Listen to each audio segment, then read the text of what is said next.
Welcome to the CDOCS tip of the day, characterization or mill polish in place. With CERASMART 270, the choice is up to you.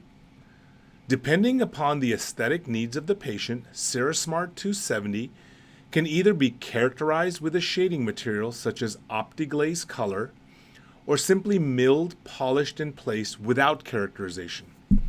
The choice is up to you, and both options provide excellent, highly aesthetic results. To characterize CERASMART 270, apply a primer such as GC's Ceramic Primer 2 or G Multi Primer and dry the restoration. Using a characterization system like GC's OptiGlaze Color or Gradia Plus Luster Paint, apply the shading on the restoration as needed and light cure. To polish in place, finish the restoration with coarse and fine silicone points.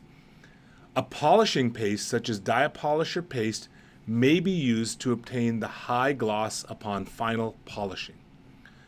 Whether you choose to characterize or mill polish in place with CERASMART 270, the choice is up to you to give you many options of aesthetic restorations for your patients.